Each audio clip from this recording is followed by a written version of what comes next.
ఓం శ్రీ గురుభ్యో నమః. ఓం శ్రీ భగవతే వాసుదేవాయ. ఓం శ్రీ భగవతే వేదవ్యాస మునీంద్రాయ. ఈనాటి సజ్జన సాంగత్యానికి విచ్చేసినటువంటి ధ్యాన మిత్రులైన మీ అందరికీ నా ఆత్మ ప్రణామాలు.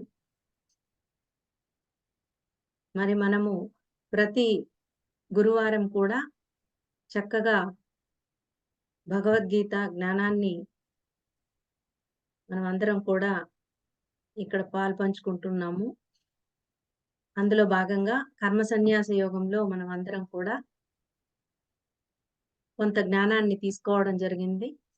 మరి గతంలో 4-7 శ్లోకాల వివరణ ద్వారా మనం కొంత తెలుసుకున్నాం. కర్మ సన్యాసము మరి కర్మయోగము 2 వేరు కాదని తెలుసుకున్నాం. 2 కూడా గొప్పవేనని తెలుసుకున్నాం.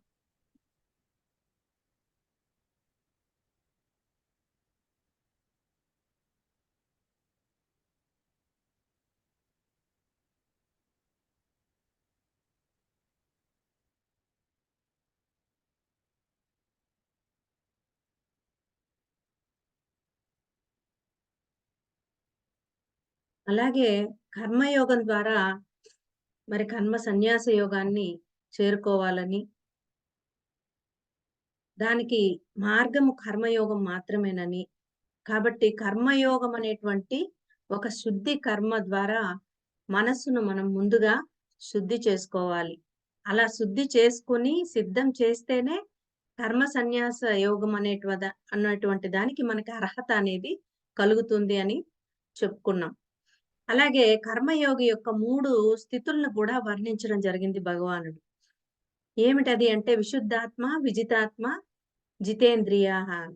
అంటే విశుద్ధాత్మ అంటే కోరికల పట్ల అనాసక్తి కలిగి, నిర్మల బుద్ధి కలిగి ఉండేటువంటి స్థితి. మరి విజితాత్మ అంటే అలజడి, ఆందోళన, నిరాశ, నిస్పృహ ఇటువంటి ఏవీ లేకుండా ఉన్నటువంటి ప్రశాంత మనస్సు కలిగిన స్థితి. మరి జితేంద్రియః అంటే అన్ని ఇంద్రియాలను నిగ్రహించగలిగినటువంటి స్థితి. ఇలాంటి 3 స్థితులను ఎవరైతే పొందుతారో అతను అటు తరువాత కర్మ సన్యాసానికి అర్హుడవుతాడు అనేటువంటి విషయాన్ని మనము తెలుసుకున్నాం. ఆ రకంగా విశుద్ధాత్ముడు, విజితాత్ముడు, జితేంద్రుడైనటువంటి మహాత్ముడు ఎలా ఉంటాడు అంటే తానొక్కడే ఆత్మస్వరూపుడు కాదు. అన్ని భూతాలు అంటే మనుష్యులందరూ, జంతువులు, పక్షులు, క్రిమికీటకాలు, చెట్లు అన్నీ గూడా ఆత్మస్వరూపంగానే భావిస్తాడనమాట. అంటే అన్నింటా సర్వత్రా ఆత్మని దర్శిస్తూ ఉంటాడు. మరి ఈ జ్ఞానంతో అతను మమాత్మ సర్వభూతాత్మ అంటే సర్వము ఆత్మే అనేటువంటి జ్ఞానంతో ఎటువంటి కర్మలు చేసినా కూడా అతనికి అది కళంకాన్ని అంటవు. కర్మ ఫలాలు రావు. బంధకరం కాకుండా ఉంటాయి. ఇదే కర్మలను చేస్తూనే బంధాల నుంచి తప్పించుకోవటం అనేటువంటిది. మరి ఈ పారమార్థిక సన్యాసం అనే స్థితిని చేరుకునేటువంటి ఉపాయము ఏమిటి? ఇటువంటి కర్మయోగి కర్మలు చేసేటప్పుడు అతని అంతరంగంలో ఉన్నటువంటి భావనలు ఏ విధంగా ఉంటాయి? ఏ విధంగా ఉండాలి? అనేటువంటి విషయాల్ని తదుపరి 8, 9 శ్లోకాల్లో అద్భుతంగా తెలియజేస్తున్నారు భగవానుడు. ఈరోజు మనము 8-11 వరకు శ్లోకాల్ని మనము తెలుసుకునే ప్రయత్నం చేద్దాం మిత్రులారా.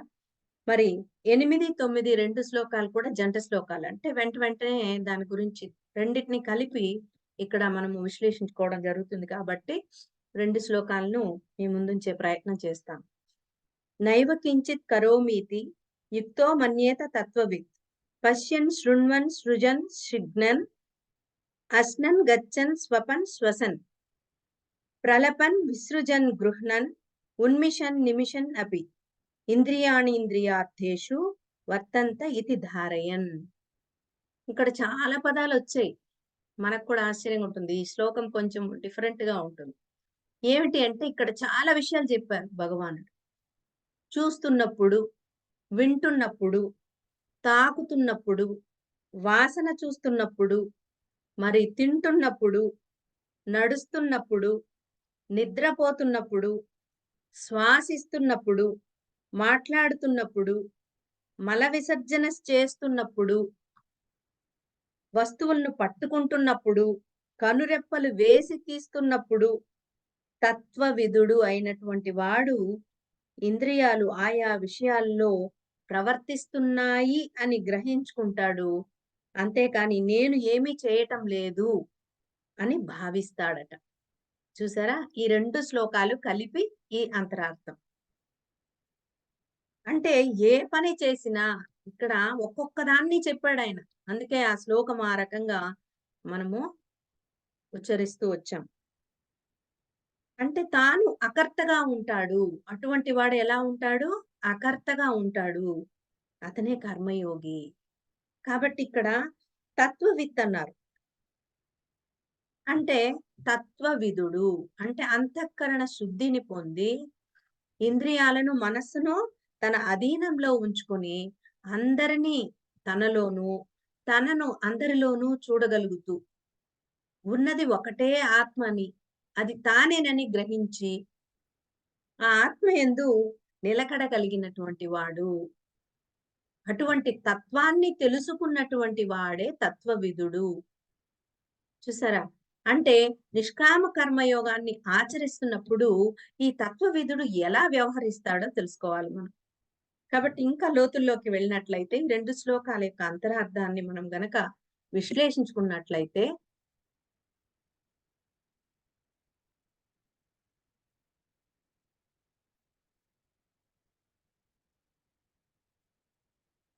వీడియో కనిపిస్తోందా? స్ట్రక్ అయిందా? వినిపిస్తోందా సార్?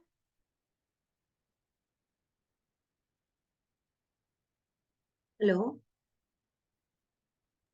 ఓకే. మేడం కనిపిస్తోంది మేడం. వీడియో కనిపిస్తోంది, వినిపిస్తా ఉంది. ఓకే. ఓకే. మధ్యలో స్ట్రక్ అయింది సార్ నాకు అందుకని. వినిపిస్తోంది.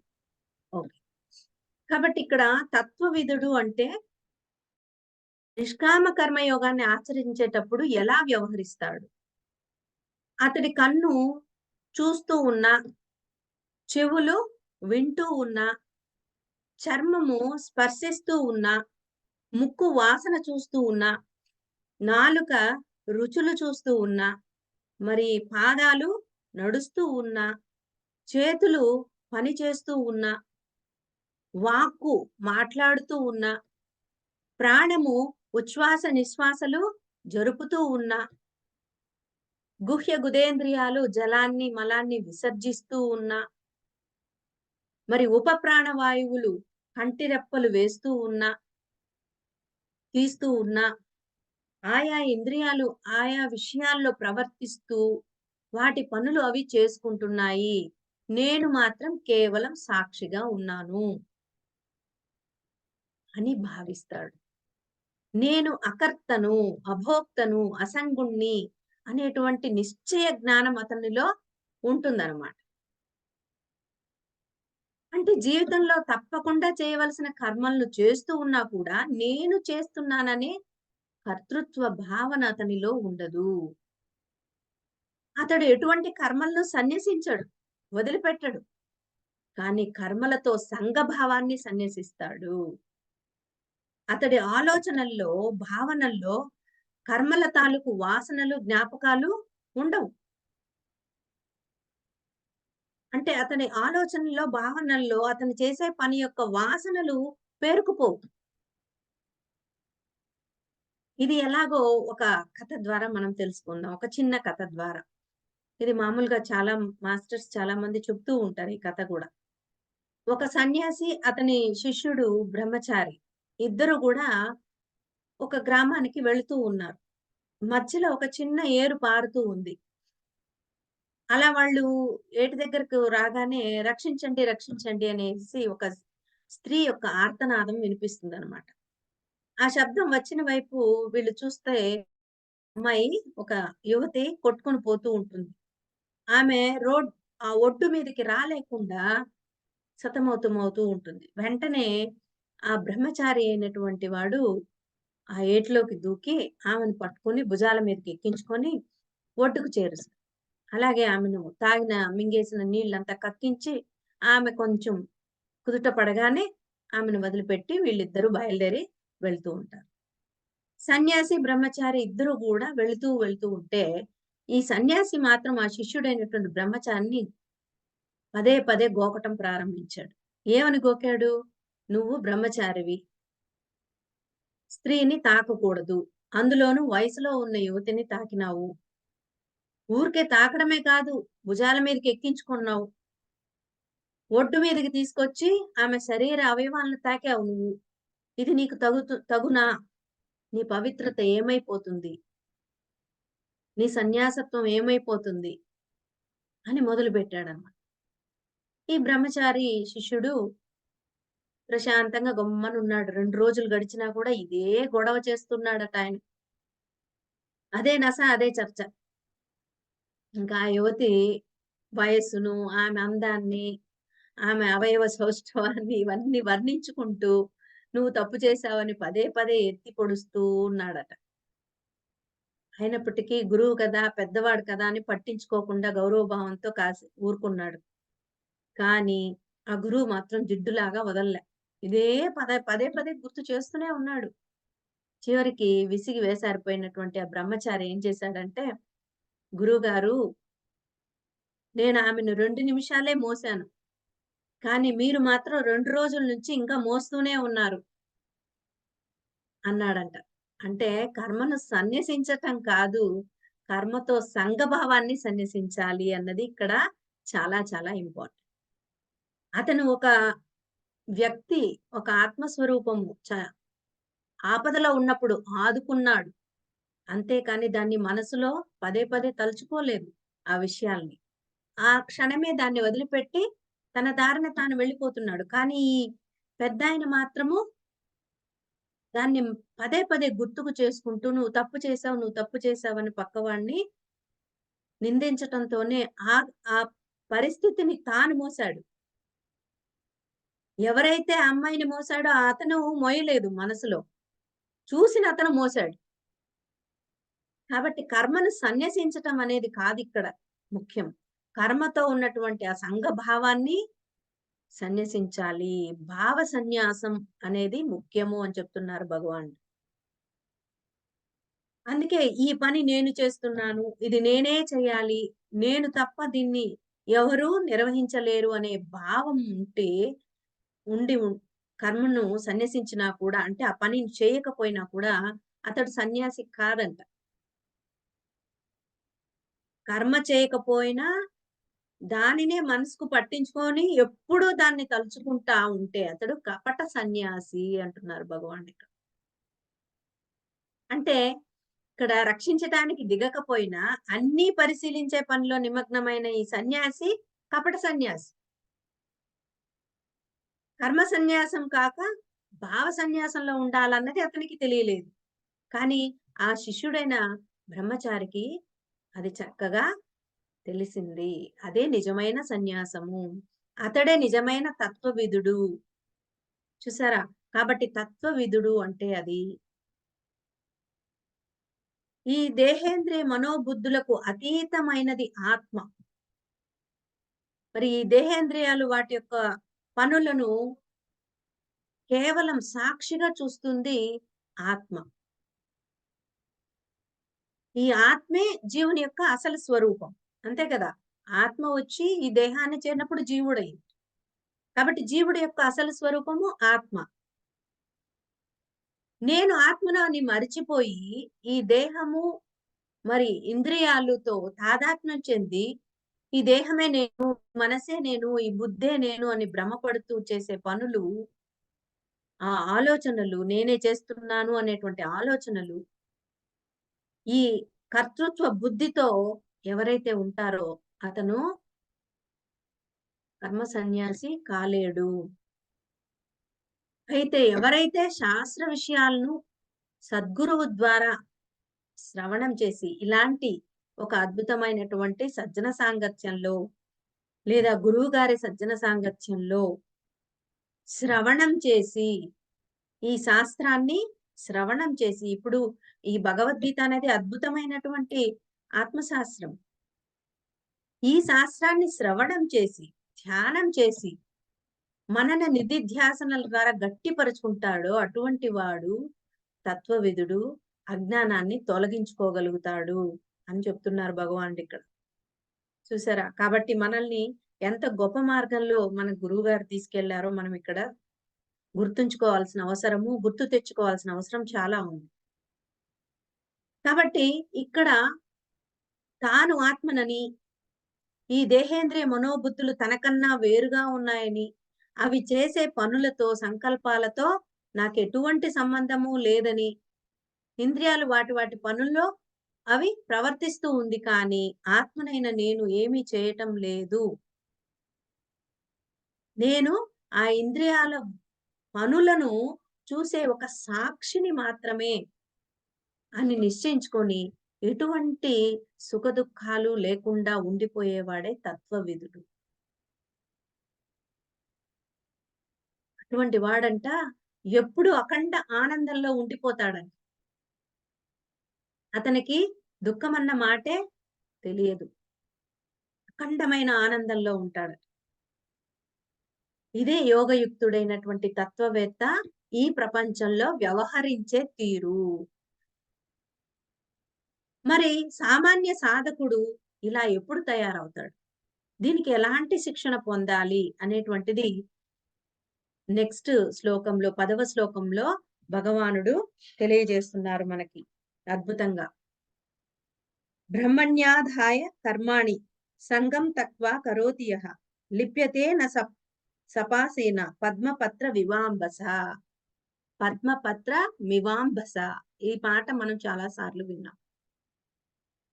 భగవద్గీతలో ఉన్నటువంటి ఈ శ్లోకం నుంచే ఈ పదాన్ని మనము పదే పదే వాడుతూ ఉన్నాం. పద్మపత్ర మివాంబస అంటే ఏమిటి అంటే సకల కర్మలను పరమాత్మ యందు సమర్పించి ఆ సంఘభావాన్ని వదిలి ఎవరైతే కర్మలు చేస్తాడో అతను నీరు అంటని తామరాకులాగా పాపం చేత అంటబడడు అని చెప్తున్నారు భగవాన్. అతనికి పాపము అంటదు. చూసారా? కాబట్టి నేను ఆత్మను అని గ్రహించినటువంటి యోగయుక్తుడైనటువంటి తత్వవిదుడే తన దేహం ద్వారా ఎటువంటి కర్మలు జరిగిపోతున్నా కూడా నేను చేస్తున్నాను అనే భావన ఏమాత్రం లేకుండా ఉంటాడు. ఇంద్రియాలు వాటి వాటి పనులు అవి చేసుకుంటున్నాయి. నేను మాత్రము అకర్తనైనటువంటి కేవల ఆత్మను. ఇక్కడ కేవల అనే మాటను ఉపయోగించారు. కేవల ఆత్మను అని భావిస్తూ నిరంతరం ఆత్మ ఎందే అటువంటి స్థితినే కలిగి ఉంటూ, ఆత్మస్థితినే కలిగి ఉంటూ నిర్లిప్తంగా ఉండిపోతాడట. చూసారా? కాబట్టి అలా తత్వవిదుడు కావాలి అంటే ఎంత సాధన చెయ్యాలో ఆషామాషీ విషయం కాదు. అంత ఈజీగా ఆ స్థితి రాదు. అందుకే మనము నిరంతరము ధ్యానము, ధ్యానము, ధ్యానము అని మన గురువుగారు చెప్తూ ఉంటారు. మరి సామాన్యులైనటువంటి సాధకులు ఆత్మజ్ఞానాన్ని తెలుసుకున్నప్పటికీ కూడా ఆత్మభావంలో ఉండలేరు. ఎందుకంటే సాధన చేస్తున్నాను అనుకుంటున్నారే కానీ, ఆ స్థితికి వెళ్లారో లేదో ఎవరు కూడా చూసుకోవటం లేదు మనం. ముఖ్యంగా మనం సాధకులు ఆధ్యాత్మిక మార్గంలో ఉన్నటువంటి వాళ్ళు, ధ్యాన సాధకులు ఆత్మజ్ఞానాన్ని తెలుసుకుంటూ ఉన్నారు. కానీ ఆత్మ భావనలో ఉండటం లేదు. ఇది అండర్‌లైన్ చేసుకోవాలి. ఎప్పుడు మనము ఆత్మ భావనలో ఉంటాము అంటే, భగవద్గీత జ్ఞానాన్ని అనునిత్యము శ్రవణం చేస్తూ దాన్ని ఆచరణలో పెట్టినప్పుడే మనము ఆత్మ భావనలో జీవించగలుగుతాం. అందుకే భగవద్గీత అంత గొప్పది అని చెప్తున్నారు అందరూ. మన భారతదేశపు గురువులే కాదు, ప్రపంచ వ్యాప్త గురువులందరూ కూడా ఆధ్యాత్మిక గురువులందరూ కూడా సాధకులకు సజెస్ట్ చేసేటువంటి ఒక అత్యద్భుతమైన సిలబస్ ఏది అంటే భగవద్గీతే. దేశ విదేశాల్లో భగవద్గీతకు అంత గొప్ప పేరు ఎందుకొచ్చింది అంటే, సాధకులలో ఆత్మభావన లేదు అనేది తెలుసుకున్నారు గురువులు. ఆత్మభావన రావాలి అంటే దానికి కావలసినటువంటి జ్ఞానం ఒక భగవద్గీతే ఇస్తుంది. కాబట్టి చేసే కర్మలలో కర్తృత్వ భావాన్ని విడిచిపెట్టాలి. అలా విరక్తి జీవితాన్ని గడపటం అంత సులువైన విషయమైతే కాదు. ఎందుకంటే సామాన్యులు సాధకులే గాని సిద్ధులు కాదు. మళ్ళీ అటువంటి వాళ్ళు కూడా ఈ ఆత్మభావంలో నిలిచి కేవలం సాక్షిగా ఉండాలంటే ఎటువంటి శిక్షణ పొందాలి? అది కూడా భగవద్గీతలో ఇచ్చాడు భగవానుడు ఎంత బాగా. ఎటువంటి ట్రైనింగ్ పొందాలి? విరక్తి జీవితానికి కావలసినటువంటి సాధన విధానం ఏంటి? అనేటువంటి విషయాలను ఈ శ్లోకంలో తెలియజేస్తున్నారు చక్కగా భగవానుడు. మనము ఇంకొంచెం లోతుల్లోకి విశ్లేషించుకుంటే, సాధారణంగా మానవులు నిరంతరం లోక వ్యవహారాల్లో నిమగ్నమై ఉంటారు. అంతే కదండీ! మనం పొద్దున్న లేచినప్పటి నుంచి రాత్రి వరకు ఎన్నో పనుల్లో నిమగ్నమై ఉంటూ ఉంటాం. తమ కుటుంబాన్ని పోషించటానికి, సుఖభోగాలు అనుభవించటానికి ఏవో పనులు చేస్తూ, సంపాదిస్తూ, ఖర్చు పెడుతూ, కొంత దాచుకుంటూ, ఈ లోకంలో మనము జీవిస్తూ ఉన్నాం. నేను, నాది అనే అహంకార మమకారాలకు, ప్రాపంచికమైనటువంటి వ్యామోహాలకు, అనేకమైన లౌకిక విషయాలకు ఈ మనసనేది అంటుకుపోయి ఉంటుంది. ఇదే సంఘభావము అంటే. చూడండి కొన్ని పనులు మనం రోజువారీ చేసే పనులు, అనాలోచితంగా జరిగేటువంటి కొన్ని పనులు ఉంటాయి. అంటే శారీరక క్రియలు, కాలకృత్యాలు తీర్చుకోవటం, స్నానం చేయటం. ఈ వీటిల్లో కర్తృత్వ భావన లేకుండా, నేను చేస్తున్నాననే భావన లేకుండా కూడా చేసేస్తూ ఉంటాం. ఆ కర్మలు చేయటము సాధ్యమే. కానీ, మనకు ప్రయోజనం కలిగించే అనేక కర్మల యందు ఈ సంఘభావాన్ని తొలగించగలమా? అంటే తొలగించలేము. అది సాధన చేయాలి మనం. మనకు ప్రయోజనం కలిగించే అనేక కర్మల్లో ఈ సంఘభావాన్ని తొలగించి, నిస్సంగంగా, నిర్లిప్తంగా ఉండటం చాలా చాలా కష్టం. మనం చేసే కర్మల్లో ఏమాత్రం సంఘభావం లేకుండా, నేను చేస్తున్నాను అనే కర్తృత్వం లేకుండా ఉండగల ఆలోచనతో కూడిన కర్మలు చేయాలంటే ఒక ఉపాయం చెప్తున్నారు. ఒక్కటే ఉపాయం. ఏమిటి అంటే ఆ కర్మలను భగవంతునికి సమర్పించటం. ఆ కర్మల్ని భగవంతునికి సమర్పించటం. ఎందుకంటే మనసు ఎప్పుడు ఏదో ఒక దాన్ని పట్టుకొని వేలాడుతూ ఉంటుంది. ఒకవేళ ఆ పట్టు నుంచి విడిపించి దాన్ని అలా వదిలేసినా కూడా అది ఊరుకోకుండా మళ్ళీ దాన్ని పట్టుకుంటూ ఉంటుంది. ఎలా అయితే ఒక గొడ్డు దొంగ దొంగ గడ్డి తినే గొడ్డంట. అది లాగి తీసుకెళ్ళి ఇంకో చోట వదిలినా మళ్ళీ ఎళ్లి దొంగ గడ్డిని తింటూనే ఉంటుందంట. అలా మన మనసనేది కూడా అంతే. ఎంత లాగినా మళ్ళీ దాని వైపుకి వెళ్ళిపోతూ ఉంటుంది. దానికి మనమే మంచి గడ్డి అందించాలి. ఆ దొంగ గొడ్డుకి మనమే మంచి గడ్డిని అందించాలి. ఎలా అందించాలి? అంటే ప్రాపంచిక విషయాలలో తిరుగుతూ, వాటితో తాదాత్మ్యం పెట్టుకున్న మనసును వాటి నుంచి లాగి మళ్ళీ వదిలేస్తే ప్రయోజనం లే. దానికి మనమే ఉత్తమమైనటువంటి ఒక విషయాన్ని అందించాలి. ఈ ఒక మనస్తత్వ శాస్త్ర విషయాన్ని భగవానుడు ఈ శ్లోకంలో చెప్పడం జరిగింది. ఏమిటని? బ్రహ్మణ్యాధాయ కర్మాణి సంగం త్వక్త్వా కరోతి. అంటే తన కర్మలను బ్రహ్మం నందు, పరమాత్మ యందు సమర్పించి, ఆ కర్మలతో ఏమాత్రం సంఘభావం లేకుండా చేయాలి. ఇదొక్కటే ఉపాయం. మనం చేసే ప్రతి పని కూడా ఆ భగవంతునికి సమర్పించాలి. ఇవంతా నేను నా కోసం చేసుకోవట్లే నీకే. దీని ఫలితము అది ఏదైనా సరే, సత్ఫలితమైనా, సత్ఫలితం కాకపోయినా దాని ఫలితం పరమాత్మకు సమర్పించటం. నా నాది, నాకు అనేటువంటి భావనను అక్కడి నుంచి తీసివేయటం. కాబట్టి ఇలా కర్మలను భగవంతునికి సమర్పించటం వల్ల మళ్ళీ ఇదొక డౌటొస్తది మనకి. నైవేద్యం సమర్పించడం అయితే మనకు తెలుసు. చక్కగా ప్రసాదం వండి భగవంతుని విగ్రహంలో ఆ నోటికి అందించడం అయితే మనకు తెలుసు. కానీ మనం చేసే పనులని, వాటి ఫలితాన్ని భగవంతునికి ఎలా సమర్పించటం? ఎలాగంటే, మనం ఏ పని చేస్తున్నా కూడా, అది భగవంతుడు మన చేత చేయిస్తున్నాడు అన్న భావనతో చేయాలి. అది ప్రాక్టీస్ చేయాలి మనం ప్రతి దానిలోనూ, అనుక్షణము, అన్ని విషయాల్లోనూ భగవంతుని కర్తగా చెయ్యాలి. మనం నిమిత్త మాత్రులుగా ఉండాలి. అంటే భగవంతుని యందు కర్మలు సమర్పించడం అంటే భగవంతునికే కర్తృత్వాన్ని కట్టబెట్టేయడం. ఆయనకే, మనకు కాదు. ఇలా సాధన దశలో కర్తృత్వాన్ని భగవంతునికి అర్పించి, కర్తవ్యాన్ని గనక నిర్లిప్తంగా చేశామంటే, ఆ క్రమంలో ఆ కర్మలలో నిస్సంగత్వం అనేది కలుగుతుంది. అలాగే భగవంతునితో కూడా సంఘభావం ఏర్పడుతుంది.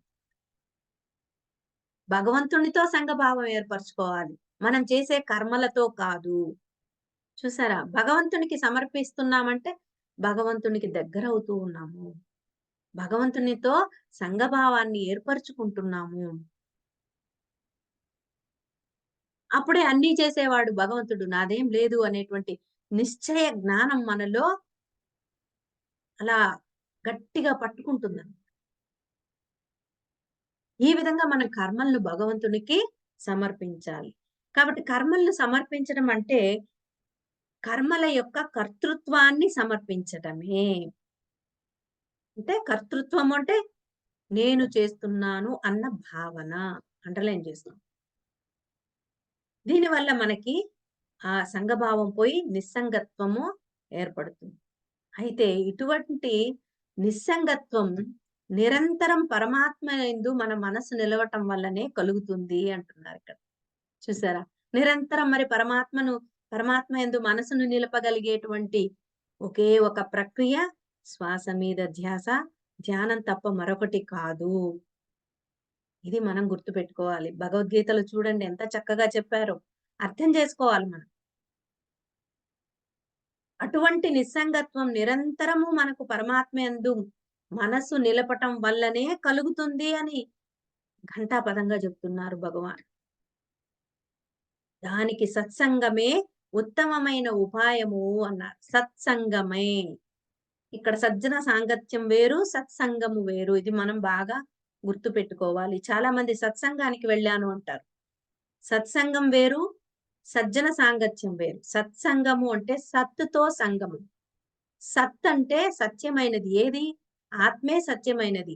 మరి ఆ సత్తయినటువంటి ఆత్మతో, సత్తుతో సంగమము అంటే ధ్యానము తప్ప మరొకటి కానే కాదు. మనలోని ఆత్మతో మనం సంగమం ఎప్పుడు చేస్తాము?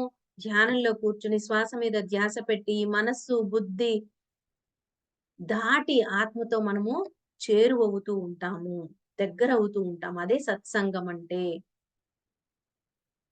అదే సరియైన ఉపాయము. ఉత్తమమైన ఉపాయము అంటున్నారు భగవానుడిక్కడ. చూడండి బేస్‌మెంట్ వేసుకుంటూ వస్తున్నారు. ఈ 5వ అధ్యాయంలో బేస్‌మెంట్ దేనికి అంటే, 6వ అధ్యాయంలో చెప్పబోయే ధ్యాన యోగానికి బేస్‌మెంట్ ఇవన్నీ.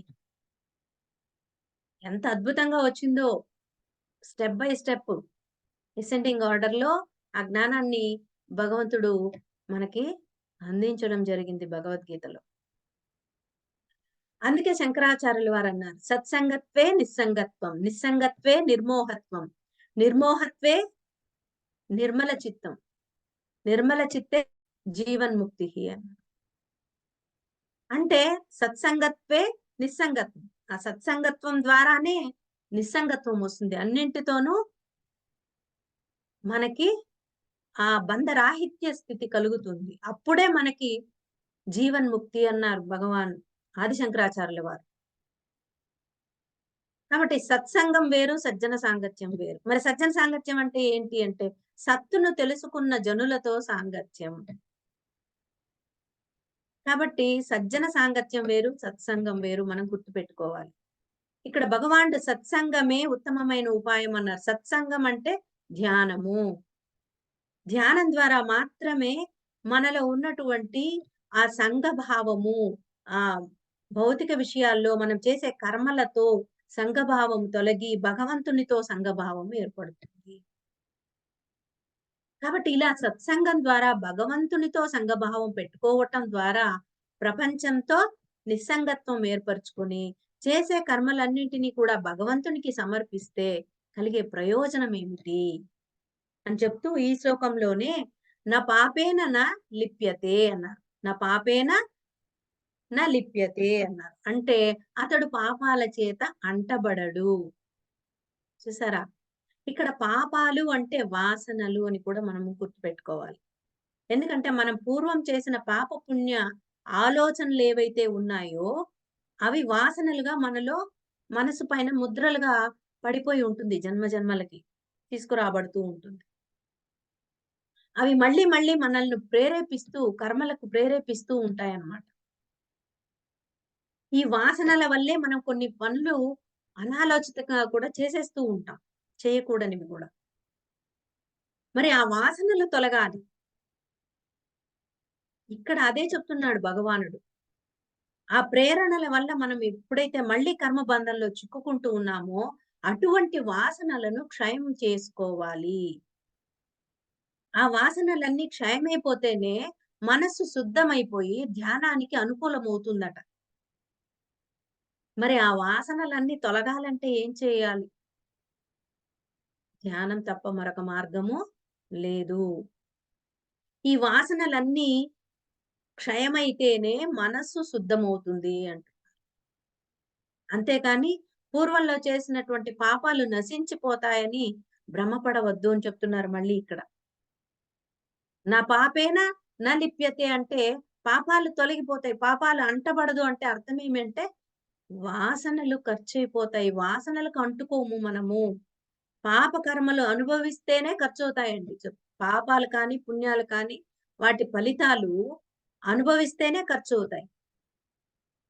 కానీ మనం ఖర్చు చేసుకోదగినది ఏది అంటే వాసనలు. గత జన్మల వాసనలు కావచ్చు, ఈ జన్మలో ఏర్పడిన వాసనలు కావచ్చు. కాబట్టి పాపాలు, పుణ్యాలు అనుభవించే ఖర్చు చేసుకోవాలి. పాపాల చేత అంటబడదు అనే విషయాన్ని భగవానుడు ఒక అద్భుతమైన ఉపమానం ద్వారా ఇక్కడ తెలియజేస్తున్నారు. అదేంటి అంటే పద్మపత్ర మివాంబస. అంటే ఏమి? నీరు అంటని తామరాకు వలె. తామరాకు నీటిలోనే ఉంటుంది. అదే మామూలు ఆకుని నీటిలో ఒక గంట సేపు ఉంచితే ఏమైపోతుంది? మెత్త మెత్తగా అయిపోతుందది. మెత్త మెత్తగా అయిపోయి కరిగిపోతూ ఉంటుంది. అదే తామరాకు ఎప్పుడూ నీటిలోనే ఉంటుంది. కానీ అది అలా అవ్వదు. దానికి నీరు అంటదు. తామరాకుని నీటిలో ముంచి పైకి తీసి విదిలిస్తే, ఆ నీటిలో ముంచిన ఆకు అనే భావనే దానిలో కనిపించదు. అంటే నీటి చుక్క ఒకటి కూడా దాని మీద అంటుకొని ఉండదు. పొడి పొడిగా ఉంటుంది ఆకు. అందుకే మనము మన వైదిక సంస్కృతిలో కూడా కలువ పువ్వు అంటే తామర పువ్వు పద్మాన్ని ఒక పూజనీయమైనటువంటి ఒక ప్రతీకగా దాన్ని చెప్తూ ఉంటారు. మామూలుగా ఎక్కువగా ఆధ్యాత్మిక గ్రంథాల పైన ఈ తామర పువ్వుని మనం చూస్తూ ఉంటాం. ఆధ్యాత్మిక విషయాలకి ఇది ఒక ప్రతీక అన్నమాట. చాలా మంది కూడా ధ్యానంలోకొచ్చిన కొత్తల్లో కళల్లో కానీ, ధ్యానంలో కానీ తామర పువ్వులు కనిపిస్తూ ఉంటాయి. ఎందుకు అంటే ఆధ్యాత్మికంగా మనము ఎదుగుతున్నాము అనటానికి ఒక నిదర్శనం అని కూడా చెప్తూ ఉంటారు. కాబట్టి గీతా మకరందం మీద కూడా తామర పువ్వు బొమ్మ ఉంటుంది. చూసారండి? కృష్ణుడి కింద తామర పువ్వు బొమ్మ ఉంది. అంటే ఇలా ఇది వైదిక సంస్కృతికి పూజనీయమైనటువంటి ఒక ప్రతీక. పూజింపదగినటువంటి ఒక ప్రతీక తామర పువ్వు. ఎందుకు అంటే బురదలో ఉన్నా కూడా బురదనంటించుకోదు. తామరాకు బురదనంటించుకోదు. ఆ కమలము అద్భుతంగా, అందంగా పైకి వికసించి ఉంటుంది బురదలో ఉన్నా కూడా.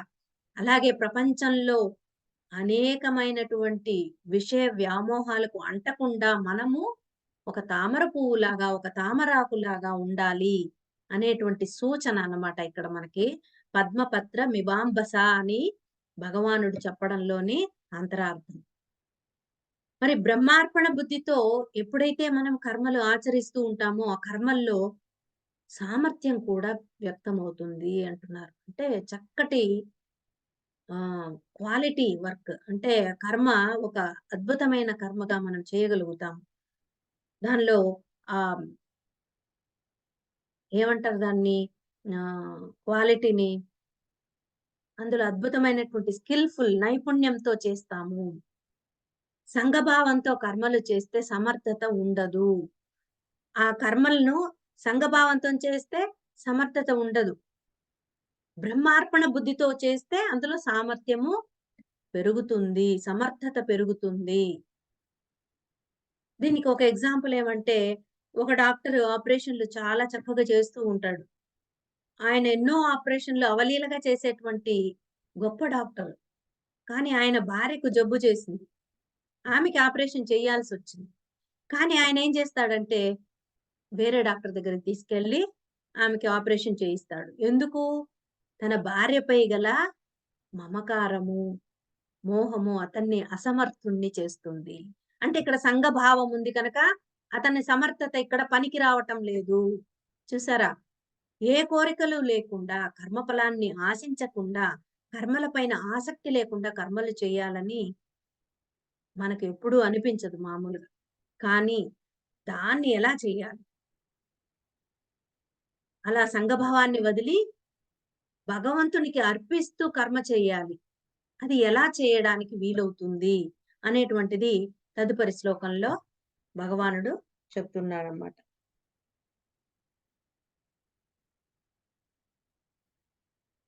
కాయేన మనసా బుద్ధ్యా కేవలైరింద్రియైరపి యోగినః కర్మ కుర్వంతి సంగం త్యక్త్వాత్మ శుద్ధయే. అంటే ఇక్కడ భగవానుడు ఏం చెప్తున్నారు అంటే నిష్కామ కర్మయోగులైన వారు సంఘభావాన్ని విడిచిపెట్టి శరీర మనోబుద్ధుల ద్వారాను కేవల ఇంద్రియాల ద్వారాను చిత్తశుద్ధిని పొందటం కోసం కర్మలు చేస్తుంటారు. చూసారా? నిష్కామ కర్మయోగులైన వాళ్ళు సంఘభావాన్ని వదిలిపెట్టి శరీరము, మనస్సు, బుద్ధుల ద్వారా అలాగే కేవల ఇంద్రియాల ద్వారా చిత్తశుద్ధిని పొందటం కోసం కర్మలు చేస్తారు. చిత్తశుద్ధిని పొందటం కోసం కర్మలు చేస్తుంటారు. ఇది 11వ శ్లోకం యొక్క తాత్పర్యం. మరి లోతుల్లోకి విశ్లేషించుకున్నట్లయితే సాధారణంగా లోకంలో ఎవరైనా సరే ఏదో ఒక ప్రయోజనాన్ని ఆశించి మాత్రమే కర్మలు చేస్తారు. అంతే కదండీ! ఇది అందరికీ తెలిసిందే. అది ధనం కావచ్చు, సంపదలు కావచ్చు, లేదా స్వార్థం కావచ్చు, కక్ష తీర్చుకోవడం లాంటిది కావచ్చు. ఇవన్నీ కూడా ఏదో ఒక ప్రయోజనాన్ని ఆశించే చేస్తారు. ఏ ప్రయోజనం లేకపోతే ఎందుకు అనవసరంగా కష్టపడడం అనుకుంటారు. కానీ ఇక్కడ ఏ కర్మఫలాన్ని కోరకుండా, ఆ సంఘభావం లేకుండా, కర్తృత్వం కూడా లేకుండా కర్మయోగులు ఎందుకు కర్మలు చేస్తారు? అంటే చిత్తశుద్ధి కోసం అని భగవానుడు ఇక్కడ సమాధానము మనకి చెప్తున్నారు. ఎందుకంటే సాధకులకు ముఖ్యంగా కావలసింది ఏంటి? లౌకికమైన ప్రయోజనాలు కాదు, పారమార్థిక ప్రయోజనం. అందుకే మనకు తటవర్తి రాఘవరావు సార్ చెప్తూ ఉంటారు.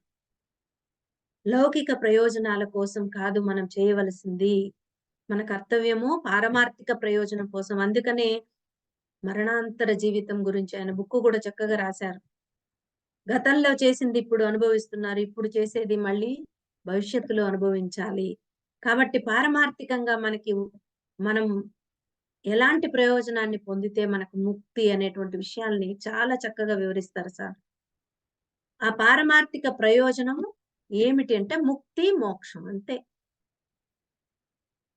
అటువంటి మోక్ష ప్రాప్తికి ఏమి కావాలి? ఆత్మజ్ఞానం కావాలి.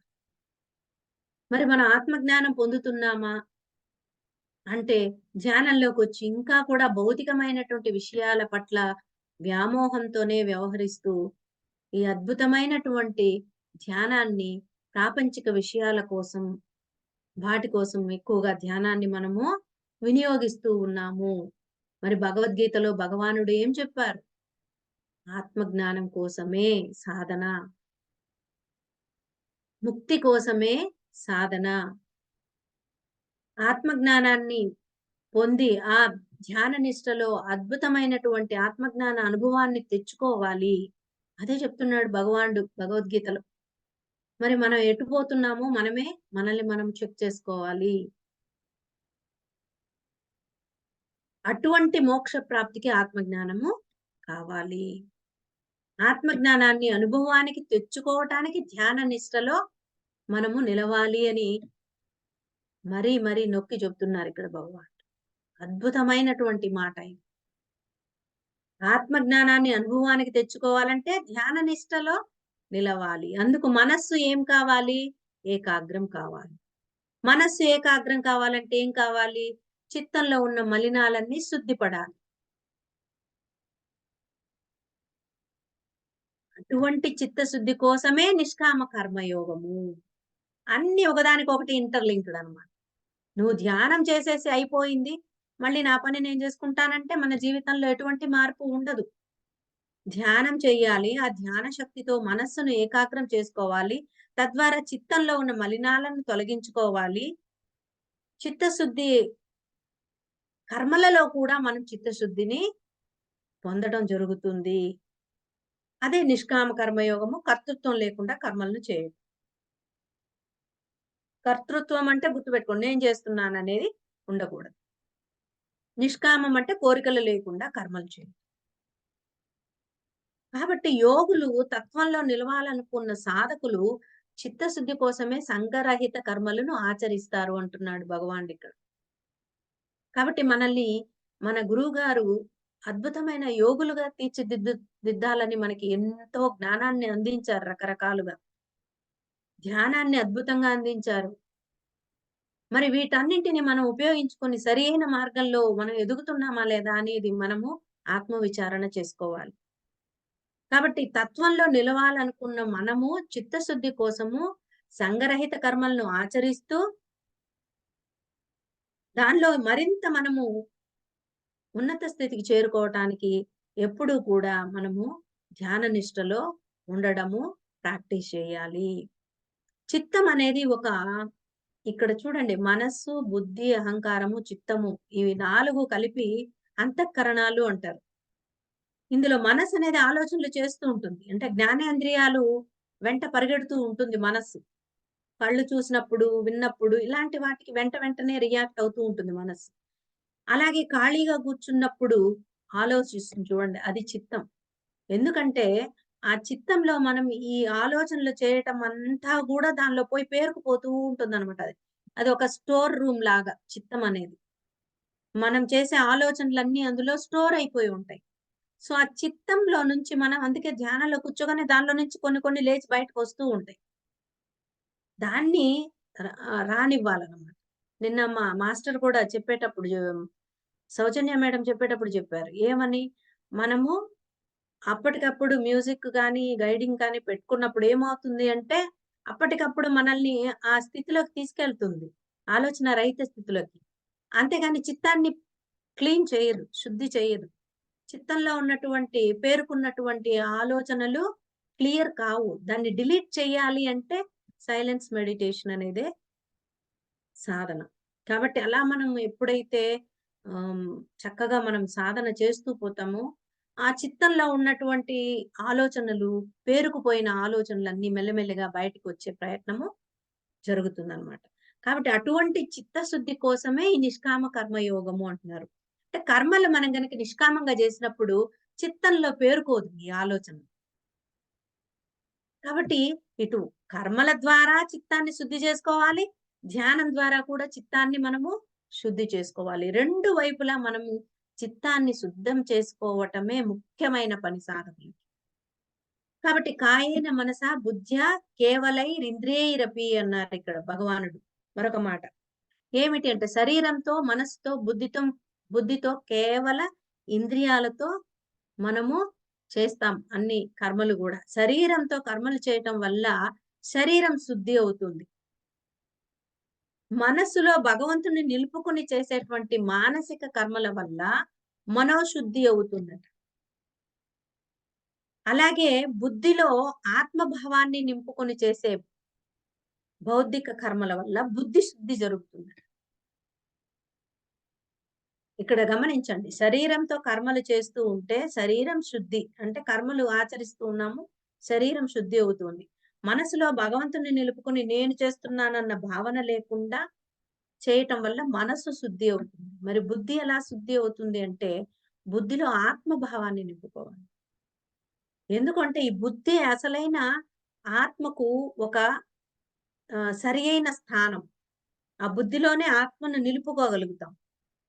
కాబట్టి బుద్ధిలో ఆత్మభావాన్ని నిలుపుకొని ఎప్పుడైతే కర్మలు చేస్తామో అప్పుడు బుద్ధి కూడా శుద్ధి అవుతుంది. అంతేకాకుండా కేవల ఇంద్రియాలు, ఇక్కడ కేవల అనే మాట యూజ్ చేశారు. కేవల ఇంద్రియాలతో అనటం వల్ల ఇక్కడ రాగద్వేషాలు లేని ఇంద్రియాలతో చేసే కర్మల వల్ల చిత్తశుద్ధి కలుగుతుంది అంటున్నారు. అంటే రాగద్వేషాలు లేని ఇంద్రియాలు. ఇంద్రియాలంటే అన్నీ వస్తాయి ఇవన్నీ.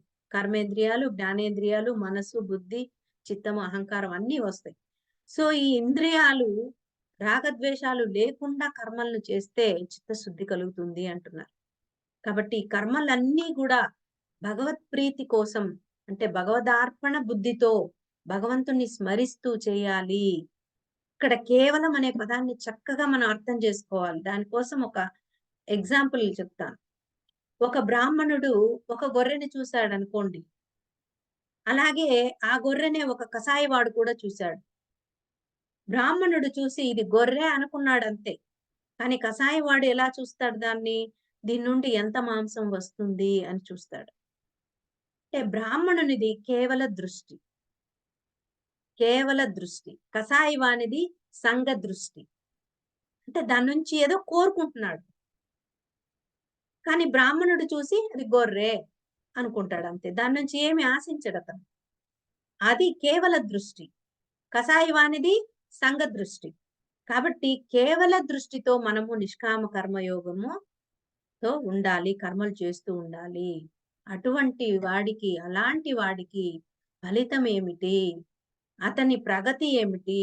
అతని యొక్క నిష్కామంగా కర్తృత్వం లేకుండా చేస్తూ ఉంటే చివరకు ఆ కర్మల్ని చేస్తున్నది తన యొక్క దేహము, మనస్సు, బుద్ధి, ఇంద్రియాలే కానీ తాను మాత్రం ఏమీ చేసేవాడిని కాదు అని తెలుసుకుంటాడు. కేవలం నేను సాక్షిని అని తెలుసుకుంటాడు. అయితే ఆ తెలుసుకునేవాడెవడు? ఇక్కడ మళ్ళీ ఒక క్వెషన్ వస్తుంది. అలా తెలుసుకునేవాడెవడు అంటే ఆ బుద్ధిలో కూర్చున్న ఆత్మ. ఇక్కడ బుద్ధి శుద్ధ బుద్ధి అయింది. ఆ బుద్ధిలో కూర్చున్న ఆత్మ సాక్షిగా గమనిస్తూ ఉంటాడు. ఆ చూసే ద్రష్ట తనలోనే గమనిస్తూ ఉంటాడు ప్రతిదీ. క్రమంగా ఆ ద్రష్టతో ఐక్యమైపోయి ఆత్మగా ఉంటాడు. చూసేవాడు ఆత్మగా మారిపోతాడనమాట. ఇదంతా ఎలా సాధ్యము అంటే ధ్యాన సాధన వల్లే సాధ్యం అంటున్నారు మళ్ళీ. భూమి గుండ్రంగా ఉందని మళ్ళీ ఎక్కడికొస్తున్నాం మనం? ధ్యానం దగ్గరికే వస్తున్నాం. చక్కగా చిన్న చిన్నగా విత్తనాలేసుకుంటూ వెళ్తున్నాడు భగవానుడు 6వ అధ్యాయానికి, ధ్యాన యోగానికి. మరి పరమాత్మ తత్వాన్ని తెలియచెప్పే ఉపనిషత్తుల జ్ఞానం గనక బుద్ధిలో నాటుకొని చక్కగా వృద్ధి చెందాలి అంటే మరి బుద్ధి సూక్ష్మంగా ఉండాలి. మరి ఆ బుద్ధి సూక్ష్మంగా ఉండాలి అంటే మనసు ప్రశాంతంగా ఉండాలి. ఈ చిత్తము నిర్మలమవ్వాలి. కాబట్టి ఆ బుద్ధిలోనే ఆత్మ స్థితమయ్యి ఈ రకమైనటువంటి కర్మయోగంలోకి తీసుకువెళ్తుంది అన్నప్పుడు, ఆ బుద్ధి సూక్ష్మంగా ఉండాలి అంటే మనస్సు ప్రశాంతంగా ఉండాలి. చిత్తము శుద్ధం కావాలి. చిత్తంలో ఉన్న పాత చింతకాయ పచ్చడి ఆలోచనలు ఏవైతే ఉన్నాయో అవన్నీ తొలగిపోవాలి. ఆ చిత్తం నిర్మలము, శుద్ధము కావాలంటే మళ్ళీ కర్మయోగంలో మనము ప్రాక్టీస్ చెయ్యాలి. అందుకే కర్మయోగులు చిత్తశుద్ధిని కోరి సాక్షిగా ఉండి కర్మలను ఆచరిస్తారు అని చెప్తున్నాడు భగవానుడిక్కడ. కర్మయోగులు చిత్తశుద్ధిని కోరే సాక్షిగా ఉండి కర్మలు ఆచరిస్తారు. మరి ఫలాసక్తిని వదిలి కర్మలు చేసేటువంటి యోగికి, ఇటువంటి యోగికి అంతిమ ఫలం ఏమిటి? కర్మ ఫలాసక్తితో, కోరికలతో కర్మలు చేసేవారికి కలిగే ఫలితం ఏమిటి? ఈ రెండింటిని గురించి నెక్స్ట్ క్లాస్‌లో మనము తెలుసుకునే ప్రయత్నం చేద్దాం మిత్రులారా. ఇంతటి అవకాశం ఇచ్చిన మీ అందరికీ కూడా పేరు పేరున నా ప్రత్యేక ధన్యవాదాలు. Thank you very much.